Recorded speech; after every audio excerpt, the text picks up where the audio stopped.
Fresh from the showcase here at SwissWatchExpo, we're going to be talking about the Rolex Turnograph today. This watch has a lot of history going all the way back to 1937.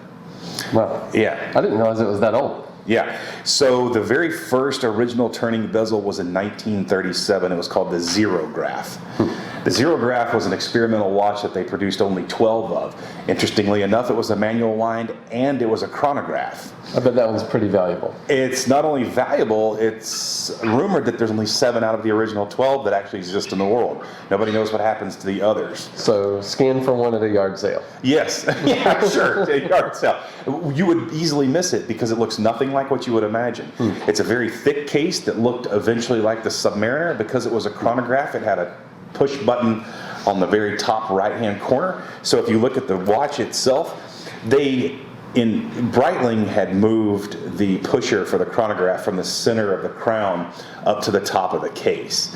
Now, this kind of, as a Breitling captain of many years, threw me for a loop because Breitling introduced the idea of moving the pusher from the center of the crown to the top of the case, and yet for some reason this Zerographe had it on this Turnograph bezel that we know now.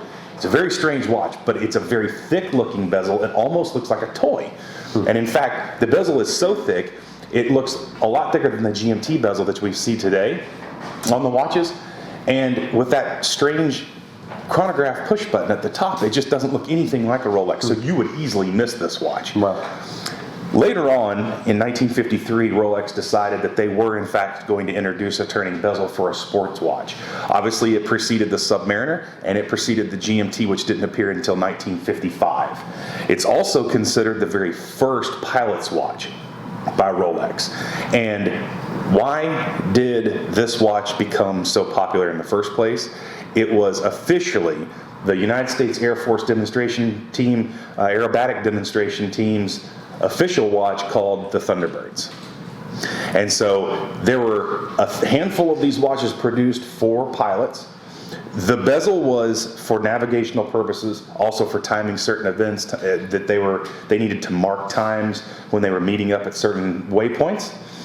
They didn't have anything at that time to see on their wrist to recognize quickly.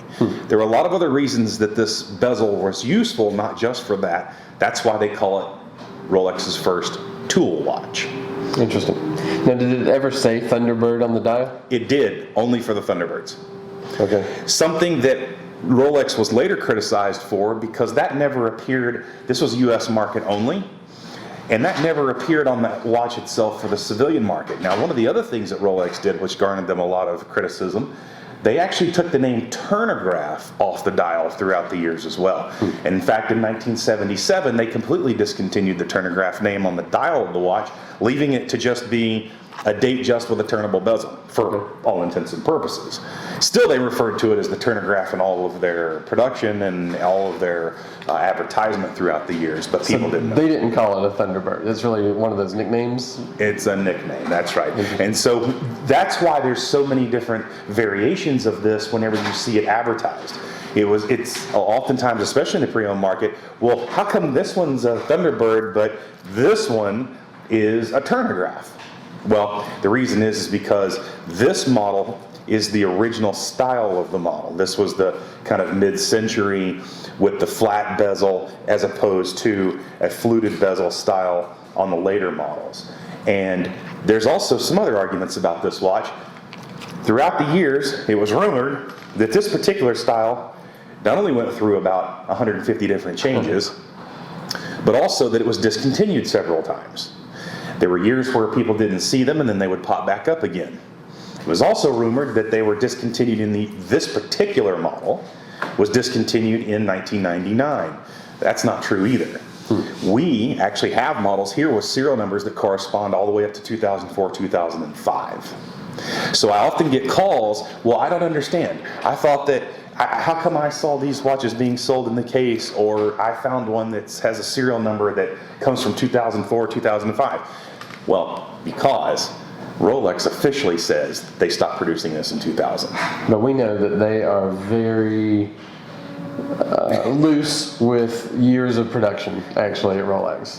That you can see a bracelet code that is 5 years removed from the case. And so that's why those charts of date production aren't real exact. They never come from Rolex, they're from industry knowledge. Right.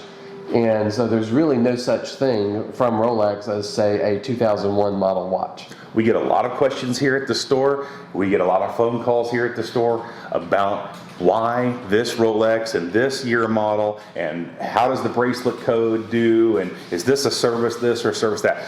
This watch is probably a primary reason why we cannot say with authority what anything is as far as a year or date code is concerned.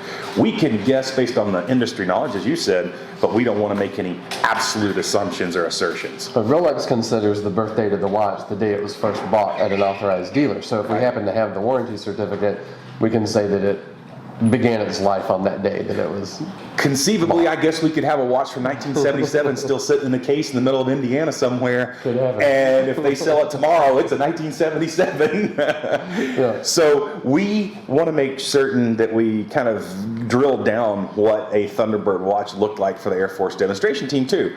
So the Air Force demonstration team used a Jubilee bracelet, and believe it or not, it was a solid gold piece, Dauphine hands with luminous markers, and it had the flat gold, 18 karat gold bezel.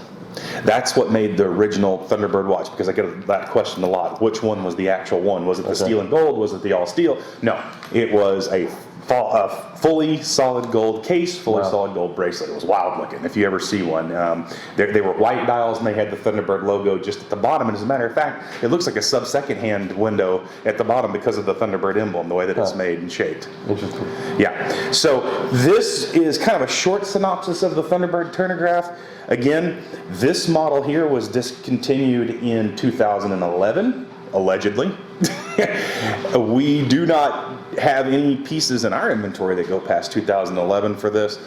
The white dial is the original style dial, and the solid gold Jubilee bracelet does no longer produced, and you would never find it. Right. It was only produced for the Thunderbirds team, so therefore they went to the Jubilee bracelet with the gold, and they also have an Everrose too. They introduced that later in the mid-2000s as well. So you can really get some great looking watches in the Turnograph Thunderbird style. And you can find them all here at SwissWatchExpo at SwissWatchExpo.com. And if you want to argue with us about dates, times, and other information you may have, we're all ears. Tell us what you know. Leave the comments on the YouTube section as well. SwissWatchExpo.com, fresh from the showcase.